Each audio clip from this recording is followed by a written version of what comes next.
அன்பு தமிழ் நெஞ்சங்களுக்கு வணக்கம்.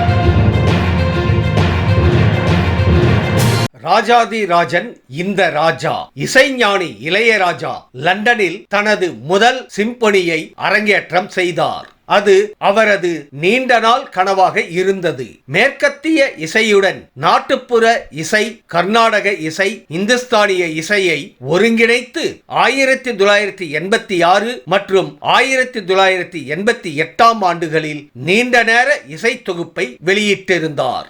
அப்போதே சிம்பொனியில் ஆர்வம் காட்டி வந்தார். மொசார்ட், பீத்தோவன் வரிசையில் சிம்பொனியை அரங்கேற்றி நாட்டிற்கே பெருமை சேர்த்துள்ளார் இசைஞானி இளையராஜா.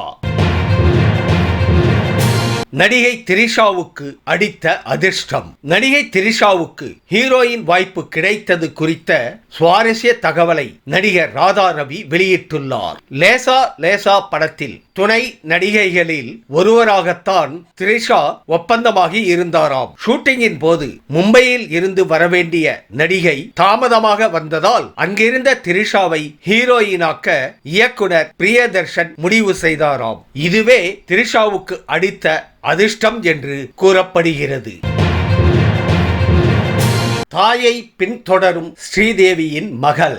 நடிகை ஸ்ரீதேவி கடைசியாக நடித்த மாம் திரைப்படத்தின் 2ஆம் பாகத்தில் அவரின் மகள் குஷி கபூர் நடிக்க உள்ளார். நிகழ்ச்சி ஒன்றில் பேசிய அவரது தந்தை போனி கபூர் மாம் 2 படத்தை தானே தயாரிக்க உள்ளதாகவும் தெரிவித்தார். தனது மகள்கள் இருவரும் ஸ்ரீதேவியின் வழியில் செல்வதையே விரும்புவதாகவும் அவர் கூறியுள்ளார். மாம் படத்திற்காக ஸ்ரீதேவி தேசிய விருது பெற்றது குறிப்பிடத்தக்கது.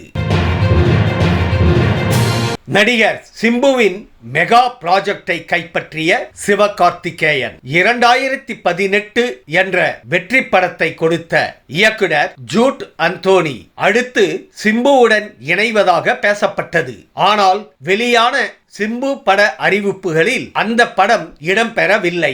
இந்த சூழலில்தான் இப்படத்தில் ஹீரோவாக சிவகார்த்திகேயன் நடிக்க இருக்கிறார் என்ற தகவல் கோலிவுட் வட்டாரத்தில் வெளியாகி உள்ளது. சின்ன சின்ன மாற்றங்களுடன் இப்படத்தில் சிவகார்த்திகேயன் இணைவதாக கூறுகிறார்கள். படத்தை AGS நிறுவனம் தயாரிக்கிறதாம். சிம்பு ரோலில் சிவகார்த்திகேயன் எப்படி